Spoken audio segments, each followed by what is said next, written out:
All right. Hello and welcome to Life in Architecture. I am your host with the most, Daniel, and I am currently in Riverside. I said it before on this channel. This is one of my favorite subdivisions ever designed in the world, at least that I have access to for now.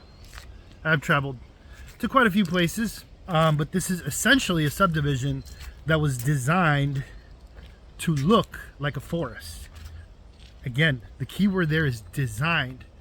You walk through here and it doesn't seem like this was designed. It seems like, look, as a matter of fact, there's like, there's prairie, kind of like messy prairie area, because this is kind of like it's like an overflow. I forgot what the technical term is for when the river floods. The only natural feature that has been here for hundreds of years is the Des Plaines River right behind me, that you maybe just saw a peek of as I was turning here. Other than that, this was all heavy construction, landscape construction on a huge scale, and it was by Frederick Law Olmsted. And if you're ever interested in, like, he's like a real cool rabbit hole to go down in his work, which is around the turn of the century, late 1800s, early 1900s. Also, he worked on Central Park, for those folks that know Manhattan. I've been there. Amazing park, but this is a little bit different, right? Central Park was meant as being this huge, I don't know how many acres it is, but it's a huge forest-like retreat in one of the most densest parts of the world, which is Manhattan Island. And he achieved it. I've had I've taken photos and I've done videos. Obviously, I'm not really tech savvy, so I can't add them here, but do yourself a favor, go on, people know what Central Park looks like, I think, but go through again, Google Photos, and take a look at what kind of natural beauty that is. But I just came out here to reflect and to think about, so something that's been on my mind, I'll just get right into it, is how can I, I'm not really trying to monetize this channel, and I'm not trying to sell anything. I'm not going to be selling anything, like I've said in previous videos. Really, my only interest is to provide value right now. Right at a certain point, I'll probably have my design firm, and and then I'll do some marketing there. But this is pretty much all offering value. So as far as I'm trying to think here, like, how can I offer value, right? And I'm thinking about real estate and people that don't own real estate. And I recently had a cool conversation with a former professor, Professor Chris Baker. Shout out. I had a interview on his channel. He's got a channel called The Fake Professor. Really cool. I'll put the link down below. But essentially, my path, my journey is that of a low-income person coming from inner city that has been able to build a real estate portfolio of 7 figures, right? Which consists of several properties, some rentals, and a nice, beautiful home out in the western suburbs. So what does that mean, right? Why do I say that? I don't say that only to show off. It's showing off a little bit. Main reason I say that is for inspiration, because I feel like I was shown as a little kid, by my mom, that real estate is it's a very powerful tool. Obviously, it has to be done correctly, but it's a very powerful tool to give you options, right? And to build wealth, right? So what does that mean, right? So this is going to be like kind of like a maybe 4 or 5 part video series.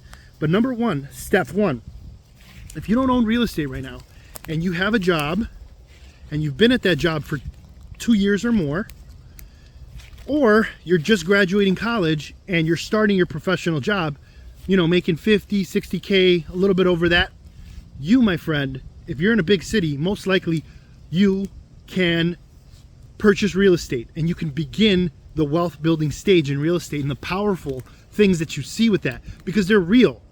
This is real. There's a reason why if you go on TikTok and you just type in can I make money with real estate? It's very real. It's very real. You know, I don't need to get into details. One, for, you know, I do want to maintain a little bit of a little discretion, right, about my personal finances. But just look it up. I mean, you know, and you'll see people, and most of the time people are peddling their courses, right? And what I'll tell you, I'll caution you about going for those courses, right? So resist signing up for any courses for now. First thing you want to do when exploring what you can afford in real estate is go to your bank, whatever bank you use, and ask them what you need to do to qualify for a mortgage and how much you can get approved for, right? So they're going to tell you, you know, this is your credit, you know, it's over. And it, dude, guys, the credit standards are so good. You can have like a 650, 670, and that, you know, those credit standards, it's like, it's wild, right? Because I've had over a 750 for the last, like, you know, 5-10 years. But yeah, like, people that say that there's so many barriers to real estate, the only barrier, there is one barrier that I can see, and that is, it's a big learning curve, right? But if you're ready to take that journey and to build that wealth in real estate, one property at a time, I'm going to show you here in the next couple videos. So starting with this one, you're going to go to your bank, ask them, what do I need and how much can I afford in a home, a condo, or a townhouse? They're going to give you some numbers, right? And some scenarios, and they're going to give you a pre-approval letter. Pre-approval letter, that is the first major thing that you want to strive to get. Once you have that, that's a huge win, folks. Huge win. You got your pre-approval. Now real estate agents are going to look at you like you're walking gold, right? Because they know this person has been vetted and this person really does qualify, and it's going to be fruitful. You know, you're not just wasting somebody's time looking at properties. The bank has seen your stuff and said, hey, this person, we can allow this person this much money in real estate.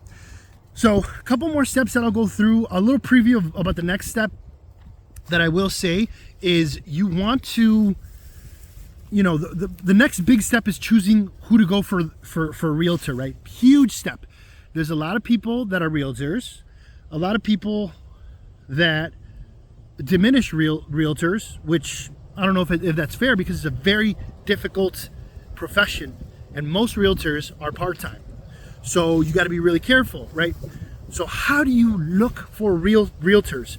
And I'll leave you with a little crumb for next video. The things that I think about are, think around your circle, think around your friends. Who's purchased something? A good friend, your parents, who did they use as a realtor? You know, close friend, again. And start interviewing. You don't want to like put all your eggs in one basket. You start interviewing realtors and you let them know, hey, this is a big jump for me and I'm just seeing what my options are. So, you know, what's your experience?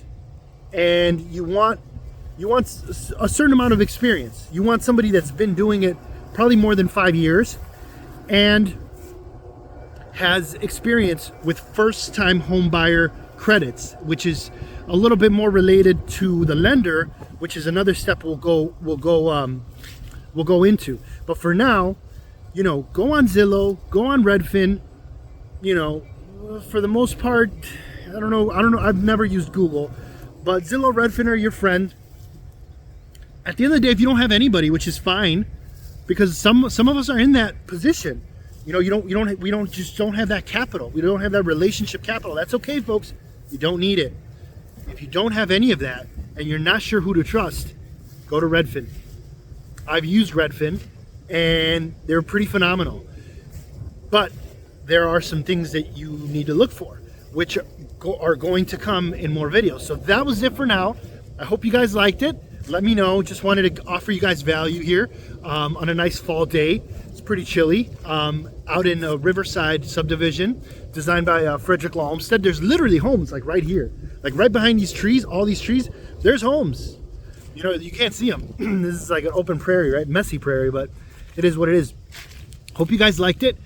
Let me know if there's any specifics about this portion of the journey that you're more interested in, or if you're at a certain place, I'd be happy to help, you know, and I'll literally go in detail and let you guys know. You know, I'm trying to get a couple more comments in the channel going, because it helps the algorithm, right? So that's about it. I'll leave you with that for now. Again, like I said, a shout out to my friend's podcast, Professor Baker, Fake Professor. Link below if you want to check out a little bit of my crazy childhood. That's it for now, folks. Stay well, stay warm. Bye now.